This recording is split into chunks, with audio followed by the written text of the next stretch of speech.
വലിയ വോട്ടർമാരുടെ ഒരു പ്രതികരണമുണ്ട് രാവിലെ എന്ന് തന്നെയാണ് നമുക്ക് മനസ്സിലാക്കാൻ സാധിക്കുന്നത്. ആലപ്പുഴയുടെയും പ്രത്യേകത എന്നത് അവിടെയും കർഷക വിഭാഗങ്ങളുണ്ട്. കുട്ടനാട് പോലെയുള്ള പ്രദേശത്ത് കയർ മേഖലയിൽ ജോലി ചെയ്യുന്ന നിരവധിയായ ആളുകളുണ്ട്. കശുവണ്ടി മേഖലയിൽ ജോലി ചെയ്യുന്ന ആളുകളുണ്ട്. ഇവർക്കൊക്കെ രാവിലെ വോട്ട് ചെയ്യുന്നതാണ് കൂടുതൽ സൗകര്യപ്രദം. അതിനുശേഷം ഒരുപക്ഷെ ഉച്ച സമയത്ത് വോട്ട് ശതമാനത്തിൽ നേരിയ ഒരു കുറവുണ്ടാകാനുള്ള സാധ്യതയൊക്കെ ഉണ്ട്. എന്താണിപ്പോൾ ഈ ആലപ്പുഴയിലെ വിവിധ ബൂത്തുകളിൽ നിന്നുള്ള ആളുകളുടെ ഒരു പ്രതികരണം? ശരണ്യ.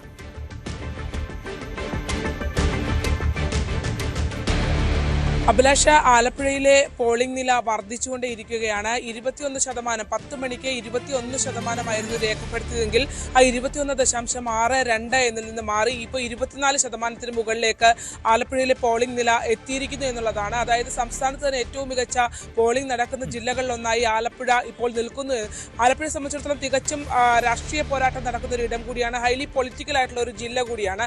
അതുകൊണ്ട് തന്നെ അത്രയും ആ ഒരു വാശി ഈ തെരഞ്ഞെടുപ്പിന്റെ വോട്ട് രേഖപ്പെടുത്തുന്ന ദിവസവും ഉണ്ട് എന്നുള്ളതാണ്. എല്ലാ ബൂത്തുകളിലേക്കും രാവിലെ മുതൽ തന്നെ ആളുകൾ എത്തുന്നുണ്ടായിരുന്നു. നമുക്കൊരു സംശയമുണ്ടായിരുന്നു തുടക്കഘട്ടത്തിൽ അത്തരത്തിൽ ആളുകളുടെ എണ്ണം കുറവാണോ എന്നുള്ളത്. കാരണം സാധാരണഗതിയിൽ 7 മണിക്കൊക്കെ തന്നെ നഗരത്തിലെ ബൂത്തുകൾ, പക്ഷേ അത് ഒരുപക്ഷെ നമ്മൾ ആദ്യം ചെന്നത് നഗരത്തിലെ ബൂത്തുകളിലായതുകൊണ്ടാകാം, നഗരത്തിൽ വലിയ താരതമ്യേന തിരക്ക് കുറവായിരുന്നു. പക്ഷേ ഗ്രാമപ്രദേശങ്ങളിലേക്ക് പോകുമ്പോൾ അത് വലിയ രീതിയിൽ വോട്ടെണ്ണൽ കേന്ദ്രങ്ങളിൽ വോട്ട് രേഖപ്പെടുത്തുന്ന ഇടങ്ങളിൽ, പോളിംഗ് സ്റ്റേഷനുകളിൽ അത്തരത്തിൽ ആളുകളുടെ എണ്ണം കൂടുന്നു എന്നുള്ളതാണ്. നമ്മളിപ്പോൾ ഉള്ളത് പറവൂർ HSSലാണ്.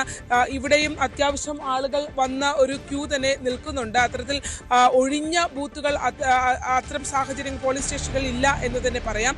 എന്തായാലും എനിക്കൊന്ന് സംസ്ഥാനത്ത് ഇപ്പോൾ ഏറ്റവും അധികം പോളിംഗ് രേഖപ്പെടുത്തിയിട്ടുള്ള ജില്ല ആലപ്പുഴയാണെന്ന് തോന്നുന്നു. 24% ആലപ്പുഴ എത്തിയിട്ടുണ്ട് എന്നുള്ളതാണ്. തീർച്ചയായും ആലപ്പുഴയുടെ ഇന്നത്തെ ദിവസവും രാഷ്ട്രീയം തന്നെ ചർച്ച ചെയ്ത് പോകുന്നു എന്നുള്ളതാണ്. പ്രധാനപ്പെട്ട ആളുകളൊക്കെ തന്നെ വോട്ട് രേഖപ്പെടുത്തിയിട്ടുണ്ട്. KC വേണുഗോപാൽ കൈതവന പള്ളിയോട് ചേർന്നുള്ള പാരിഷ് ഹാളിൽ ക്രമീകരിച്ചിട്ടുള്ള ബൂത്തിലാണ് അദ്ദേഹം ആദ്യം KC വേണുഗോപാലാണ് ജില്ലയിലെ പ്രമുഖന്മാരിൽ ആദ്യം വോട്ട് രേഖപ്പെടുത്തിയത്. KC പറഞ്ഞത് കേരളത്തിൽ ഐക്യജനാധിപത്യ മുന്നണിക്ക് അനുകൂലമായൊരു സാഹചര്യമുണ്ട് എന്നുള്ളതാണ്. കഴിഞ്ഞ ഏറ്റവും ഒടുവിലെ തെരഞ്ഞെടുപ്പ് പ്രചാരണ ദിവസങ്ങളിൽ പോയിട്ട് വന്നപ്പോൾ തനിക്ക് മനസ്സിലാക്കാൻ കഴിയുന്നത് അത്തരത്തിൽ അനുകൂലമായൊരു സാഹചര്യം തങ്ങൾക്ക് ഉണ്ട്, അത്തരം ഒരു ജനവിധി ഉണ്ടാകും എന്നുള്ളതാണ് പ്രതീക്ഷയാണ് അദ്ദേഹം പങ്കുവച്ചത്. മറിച്ച് അതിനുശേഷം പിന്നീട് രമേശ് ചെന്നിത്തല അടക്കമുള്ള നേതാക്കന്മാർ വോട്ട് രേഖപ്പെടുത്തിയ ശേഷം വ്യക്തമാക്കിയത് മറ്റു ചില പൊളിറ്റിക്കൽ കാര്യങ്ങളാണ്. അതായത് ഇന്നും അത്തരത്തിലുള്ള പൊളിറ്റിക്കൽ ബോംബുകൾ അദ്ദേഹത്തിന്റെ ഭാഗത്തു നിന്ന് ഉണ്ട്, സസ്പെൻസുകൾ അദ്ദേഹത്തിന്റെ ഭാഗത്തു നിന്നുണ്ടെന്നുള്ളതാണ്. രമേശ് ചെന്നിത്തല കുടുംബത്തോടൊപ്പമാണ് വോട്ട് രേഖപ്പെടുത്താനായി തൃപ്പരന്തുറ സ്കൂളിൽ എത്തിയത്. അതിനുശേഷം അദ്ദേഹം പറഞ്ഞ ചില കാര്യങ്ങൾ വളരെ പ്രധാനപ്പെട്ടതാണ്.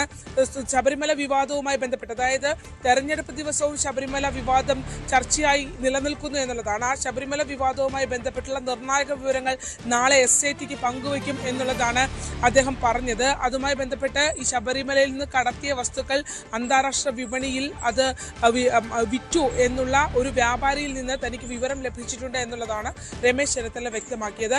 അത്തരത്തിൽ അത് സംബന്ധിച്ചുള്ള തനിക്ക് ലഭ്യമായിട്ടുള്ള ഞെട്ടിക്കുന്ന വിവരങ്ങൾ താൻ SITക്ക് കൈമാറും. നാളെ തിരുവനന്തപുരത്ത് മാധ്യമങ്ങളെ കാണും എന്നുള്ളതാണ് രമേശ് ചെന്നിത്തല വ്യക്തമാക്കിയിട്ടുള്ളത്. അതായത് ഇന്നത്തെ ദിവസവും അത്തരത്തിൽ ചൂടേറിയ രാഷ്ട്രീയ ചർച്ചകൾ ആലപ്പുഴയിൽ നിലനിൽക്കുന്നു. ആലപ്പുഴ അതിൻ്റെ കേന്ദ്രമായി മാറുന്നു എന്നുള്ളതാണ് പ്രധാനപ്പെട്ടത്. അല്പസമയത്തിനകം തന്നെ G സുധാകരൻ ഇവിടേക്ക് എത്തും. പറവൂർ HSSലാണ് അദ്ദേഹത്തിന്റെ വോട്ട് രേഖപ്പെടുത്തുക. നമുക്കറിയാം കാലിന് ശസ്ത്രക്രിയയുമായി ബന്ധപ്പെട്ട വിശ്രമത്തിലാണ് G സുധാകരൻ. എങ്കിലും അദ്ദേഹം വോട്ട് രേഖപ്പെടുത്താനായി അല്പസമയത്തിനകം തന്നെ ഇവിടെ എത്തിച്ചേരും. PP Chittaranjan MLA, P Prasad അടക്കമുള്ള മന്ത്രിമാർ എന്നിവരൊക്കെ വോട്ട് രേഖപ്പെടുത്തിയിട്ടുണ്ട്. അത്തരത്തിൽ നിരവധി പ്രമുഖരും ജില്ലയിലുണ്ട്. ഉച്ചയ്ക്ക് ശേഷം SNDP യോഗം ജനറൽ സെക്രട്ടറി വെള്ളാപ്പള്ളി നടേശൻ അദ്ദേഹത്തിന്റെ വോട്ട് 2 മണിയോടുകൂടി രേഖപ്പെടുത്തുമെന്നാണ് അറിയിച്ചിരിക്കുന്നത്. എന്തായാലും പോളിംഗ് നില വളരെ സന്തോഷകരമാണ്. കാരണം ജനങ്ങൾ അവരുടെ സമ്മതിദാനാവകാശം നിർവഹിക്കാനായി ആലപ്പുഴയിലെ ബൂത്തുകളിലേക്ക് എത്തുന്നു എന്നുള്ളതാണ്. ഒട്ടേറെ ചൂടേറിയ വിഷയങ്ങൾ ചർച്ചയായ ഒരു തെരഞ്ഞെടുപ്പാണ്. ഒരുപക്ഷെ സംസ്ഥാനത്ത് ഉണ്ടായ വിഷയങ്ങൾ, സ്വർണ്ണപ്പാളി വിവാദമടക്കമുള്ള വിഷയങ്ങൾ, രാഹുൽ മാങ്കൂട്ടത്തിന്റെ അടക്കമുള്ള വിഷയങ്ങളൊക്കെ ചർച്ച ചെയ്യപ്പെടുമ്പോഴും ആലപ്പുഴയുടേതായ ഒരു രാഷ്ട്രീയമുണ്ടായിരുന്നു, അതിൻ്റെതായ ചർച്ചകൾ ഉണ്ടായിരുന്നു. അത്തരം ചർച്ചകൾ നടന്ന ഒരിടം കൂടിയാണ്. നമുക്കറിയാം കാർഷിക പ്രശ്നങ്ങളുമായി ബന്ധപ്പെട്ടിട്ടുള്ള നെല്ലെടുപ്പുമായി ബന്ധപ്പെട്ട് സംഭരണ വിഷയവുമായി ബന്ധപ്പെട്ട് നടന്നിട്ടുള്ള കാര്യങ്ങൾ, ഒപ്പം തന്നെ കരിമണൽ ഖനനവുമായി ബന്ധപ്പെട്ട തീരദേശ മേഖലകൾ അതുണ്ടാക്കിയ പ്രത്യാഘാതങ്ങൾ, അത്തരം വിഷയങ്ങളൊക്കെ ജനങ്ങളെ എങ്ങനെ സ്വാധീനിച്ചുവെന്നും അതെങ്ങനെ വോട്ടായി രേഖപ്പെടുത്തുമെന്നുള്ളതുമാണ് ഏറ്റവും പ്രധാനപ്പെട്ട കാര്യം. അത് ഈ ഒരുപക്ഷെ അധികം കാത്തിരിക്കേണ്ടി വരുന്നില്ല. തെരഞ്ഞെടുപ്പ് കഴിഞ്ഞ് വളരെ പെട്ടെന്ന് തന്നെ ആ ഫലത്തിലേക്ക് പോകുമ്പോൾ ആലപ്പുഴ ഏത് രീതിയിൽ, പ്രത്യേകിച്ച് വളരെ പൊളിറ്റിക്കലായി ചിന്തിക്കുന്ന ആളുകളുള്ളൊരു ഇടം കൂടിയാണ്. കഴിഞ്ഞ തെരഞ്ഞെടുപ്പിൽ ഇടതുപക്ഷ മുന്നണിക്ക് LDF വലിയ ലീഡ് അവർക്ക് എല്ലായിടത്തും ഉണ്ടാക്കാനായി കഴിഞ്ഞിരുന്നു. പ്രത്യേകിച്ച് ജില്ലാ പഞ്ചായത്ത് അടക്കമുള്ള ഇടങ്ങളിൽ ഇതുവരെ LDF തന്നെയാണ് തുടർച്ചയായി ഭരിക്കുന്ന ഒരു സാഹചര്യം ഉണ്ടായിട്ടുള്ളത്. പക്ഷേ ആലപ്പുഴ നഗരസഭ മാറി മാറി വരുന്ന ഒരു സാഹചര്യമുണ്ട്. 6 മുനിസിപ്പാലിറ്റികൾ ആലപ്പുഴ ജില്ലയിലുണ്ട്. 18 ലക്ഷത്തോളം വോട്ടർമാരാണ് ആലപ്പുഴ ജില്ലയിലുള്ളത്. അത്തരത്തിൽ 2000-ൽ പരം ജനപ്രതിനിധികളാണ് ജനവിധി തേടി ജനങ്ങൾക്ക് മുന്നിലേക്ക് എത്തുക എന്നുള്ളത്. അത്തരത്തിൽ സ്ഥാനാർത്ഥികളാണ് എത്തുന്നത്. അത്തരം വളരെ ആവേശകരമായ കാഴ്ചകൾ എല്ലായിടത്തുമുണ്ട്. എല്ലാ മുന്നണികളും അവരുടേതായ പ്രതീക്ഷ പങ്കുവയ്ക്കുന്നു എന്നുള്ളതാണ്. LDF ആണെങ്കിലും UDF തുടർഭരണത്തിന്റെ കാര്യങ്ങൾ ചൂണ്ടിക്കാട്ടി, അല്ലെങ്കിൽ കഴിഞ്ഞ 2 വർഷമായുള്ള പിണറായി മന്ത്രിസഭയുടെ അടക്കമുള്ള കാര്യങ്ങൾ ചൂണ്ടിക്കാട്ടി LDF വോട്ട് അഭ്യർത്ഥിച്ച് ജനങ്ങൾക്ക് മുന്നിലേക്ക് എത്തിയെങ്കിൽ UDF സ്വർണ്ണപ്പാളി വിവാദമടക്കമുള്ള വിഷയങ്ങളെ ഉയർത്തിക്കാട്ടിയായിരുന്നു. അപ്പോഴും ആലപ്പുഴയിൽ കരിമണൽ ഖനനം അടക്കമുള്ള വിഷയങ്ങൾ, നെൽകർഷകരുടെ വിഷയങ്ങൾ, അതൊക്കെ ചർച്ചയാക്കി കൊണ്ടുവരാൻ പ്രതിപക്ഷ പാർട്ടികൾക്ക് കഴിഞ്ഞിട്ടുണ്ട്. എന്തായാലും കുട്ടനാടടക്കമുള്ള ഇടത് മേഖലകളിൽ CPI CPM വ്യത്യസ്തമായി മത്സരിക്കുന്നു. LDFിനുള്ളിൽ തന്നെ 2ആയി മത്സരിക്കുന്നു എന്നുള്ള പ്രത്യേകതകളൊക്കെ 5 പഞ്ചായത്തുകളിൽ നിലനിൽക്കുന്നു. അങ്ങനെ വളരെ കൗതുകകരമായ രീതിയിൽ തന്നെ ഉള്ള ഒരു തെരഞ്ഞെടുപ്പാണ് ആലപ്പുഴയ്ക്ക്. ആലപ്പുഴ എങ്ങനെ ജനവിധി തേടും? തീർച്ചയായും ശരണ്യ സൂചിപ്പിക്കുന്നത് പോലെ ആലപ്പുഴ എപ്പോഴും രാഷ്ട്രീയം പറയുന്ന മണ്ണാണ്. പക്ഷേ തദ്ദേശ തെരഞ്ഞെടുപ്പാണ്. അവിടെ ഒട്ടേറെ ഘടകങ്ങൾ രാഷ്ട്രീയത്തോടൊപ്പം തന്നെ തദ്ദേശ തെരഞ്ഞെടുപ്പിലേക്ക് വരുമ്പോൾ വ്യക്തിബന്ധങ്ങൾ, സൗഹൃദങ്ങൾ, ഒരേ കുടുംബത്തിൽപ്പെട്ടവർ, സുഹൃത്തുക്കൾ, അങ്ങനെയൊക്കെയുള്ള പല ഘടകങ്ങളും ഉണ്ട് എങ്കിൽ പോലും വലിയൊരു തോതിൽ രാഷ്ട്രീയം ചർച്ച ചെയ്യപ്പെടുന്ന ഇടം ആണ് ആലപ്പുഴ. അതോടൊപ്പം പ്രേക്ഷകരുമായി മറ്റു ചില വിവരങ്ങളൊക്കെ പങ്കുവെക്കേണ്ടതായി വരുന്നത്, ഈ തദ്ദേശ തെരഞ്ഞെടുപ്പിനിടെ ചിലയിടങ്ങളിൽ തെരഞ്ഞെടുപ്പ് നടക്കുന്നില്ല എന്നുള്ളതാണ്. അത് സ്ഥാനാർത്ഥികളുടെ മരണത്തെ തുടർന്ന് എന്നുള്ളതാണ്. അവിടെ എറണാകുളം ജില്ലയിലെ പാമ്പാക്കുട പഞ്ചായത്തിലെ 10ാം വാർഡായ ഓണക്കൂറിലെ കോൺഗ്രസ് സ്ഥാനാർത്ഥി കുഴഞ്ഞു വീണ് മരിച്ചിരുന്നു. ഇന്ന് പുലർച്ചെയാണ് മരണം സംഭവിച്ചത്. CS ബാബു 59 വയസ്സായിരുന്നു. അദ്ദേഹം പുലർച്ചെ 3 മണിക്കാണ് ഈ അപകടം എന്ന് പറയാൻ പറ്റില്ല, കാരണം വീട്ടിൽ വെച്ച് കുഴഞ്ഞു വീഴുകയായിരുന്നു. ആശുപത്രിയിൽ എത്തിച്ചപ്പോഴേക്കും മരണം സംഭവിച്ചു. അതുകൊണ്ട് ഈ സ്ഥാനാർത്ഥിയുടെ മരണത്തെ തുടർന്ന് പാമ്പാക്കുട ഗ്രാമപഞ്ചായത്തിലെ 10ാം വാർഡിൽ തെരഞ്ഞെടുപ്പ് മാറ്റിവെച്ചിരിക്കുകയാണ്. ഇപ്പോൾ ഗവർണർ രാജേന്ദ്ര അലേക്കർ വോട്ട് രേഖപ്പെടുത്താൻ എത്തുന്നു എന്നുള്ളതാണ്. സംസ്ഥാനത്തിന് പുറത്തു നിന്നുള്ള ആൾ ആണ് എന്നത് നമുക്കറിയാം. SIR ഒക്കെ വലിയ തോതിൽ ചർച്ച ചെയ്യപ്പെടുന്ന ഒരു പശ്ചാത്തലം കൂടിയുണ്ട്. പല ആളുകൾക്കും സംശയമുണ്ട്, എങ്ങനെയുള്ള, അതായത് സംസ്ഥാനത്തിന് പുറത്തുള്ള ആളുകൾ എങ്ങനെയാണ് കേരളത്തിൽ വോട്ട് രേഖപ്പെടുത്തുക എന്നത്.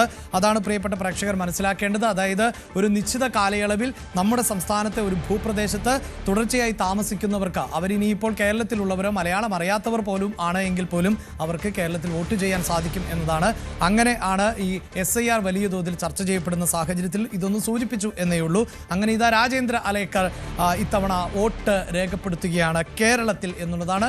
നിരവധി മലയാളികൾ ഇതര സംസ്ഥാനങ്ങളിൽ വോട്ട് രേഖപ്പെടുത്താറുണ്ട്. അതിലേറ്റവും അധികം മലയാളികൾ വോട്ട് രേഖപ്പെടുത്തുന്നത് രാജ്യതലസ്ഥാനമായ ഡൽഹിയിൽ തന്നെയാണ്. ഡൽഹിയിലെ പല മണ്ഡലങ്ങളിലെയും നിയമസഭാ സീറ്റുകളിലെ വിജയം നിശ്ചയിക്കുന്നതിൽ മലയാളികൾക്ക് വലിയ പങ്കുണ്ട് എന്നതുകൂടിയാണ് ഈ പ്രേക്ഷകരെ ഒന്ന് ഓർമ്മപ്പെടുത്തി പോകാനുള്ളത്. അങ്ങനെ പ്രധാനപ്പെട്ട നേതാക്കൾ, സംസ്ഥാനത്തിന്റെ ഗവർണർ ഉൾപ്പെടെ ഇപ്പോൾ ഇതാ വോട്ട് രേഖപ്പെടുത്തിയിരിക്കുന്നു എന്നുള്ളതാണ്. ആ വോട്ട് രേഖപ്പെടുത്തുന്നതിന്റെ ദൃശ്യങ്ങൾ ആണ് പ്രേക്ഷകരുമായി പങ്കുവെക്കുന്നത്. എന്തായാലും ഈ തെരഞ്ഞെടുപ്പിൽ ആദ്യഘട്ടത്തിൽ 7 ജില്ലകൾ ജനവിധി തേടുമ്പോൾ ഏറ്റവും ഫോക്കസ് എന്ന് പറയുന്നത് തിരുവനന്തപുരം തന്നെയാണ്. തിരുവനന്തപുരം കോർപ്പറേഷനിൽ വീറും വാശിയും നിറഞ്ഞ പോരാട്ടം, പ്രത്യേകിച്ച് ത്രികോണ പോരാട്ടം എല്ലാ ഡിവിഷനുകളിലേക്കും എന്ന് തന്നെ നമുക്ക് പറയാൻ സാധിക്കുന്നു. സംസ്ഥാനത്തെ പ്രമുഖർ ആയിട്ടുള്ളവർ വോട്ട് രേഖപ്പെടുത്തുന്ന, ഏറ്റവും കൂടുതൽ പ്രമുഖർ വോട്ട് രേഖപ്പെടുത്തുന്ന ഒരു ജില്ല എന്ന പ്രത്യേകതയും തിരുവനന്തപുരത്തിനുണ്ട്. ഒപ്പം വിവാദങ്ങൾ കൂടി തിരുവനന്തപുരത്തിൻ്റെ തെരഞ്ഞെടുപ്പിൽ ഒപ്പമുണ്ടായിരുന്നു. അതിൽ ശ്രീലേഖ IPSന്റെ തെരഞ്ഞെടുപ്പ്, അതിൽ ഈ റാങ്കുകൾ എന്നത് തെരഞ്ഞെടുപ്പ് പ്രചാരണത്തിൻ്റെ ഭാഗമായി ഉപയോഗിക്കാൻ പാടില്ല എന്ന് നേരത്തെ വന്നതാണ്. അതിൻ്റെ കൂടെ അതുകൊണ്ട് തന്നെ ആ റാങ്ക് മാറ്റിവെച്ചുകൊണ്ട് വീണ്ടും പോസ്റ്ററുകൾ അടിച്ചിറക്കിയതാണ്. ഇപ്പോഴിതാ ഏറ്റവും ഒടുവിൽ വീണ്ടും ഒരു വിവാദം പുറത്തു വരുന്നത് BJPയുടെ എക്സിറ്റ് പോൾ ഫലങ്ങൾ. അത് എങ്ങനെയാണത് ഇപ്പോൾ ഈ ഘട്ടത്തിൽ പുറത്തു വരുന്നത് എന്ന് തന്നെ നമുക്ക് അറിയാൻ സാധിക്കുന്നില്ല. എന്ത് പ്രവചനമായിരുന്നു അവർ നടത്തിയിരുന്നത്, എന്തായിരുന്നു അവർ പങ്കുവെച്ചത്? ശ്രീലേഖ, അരുൺ.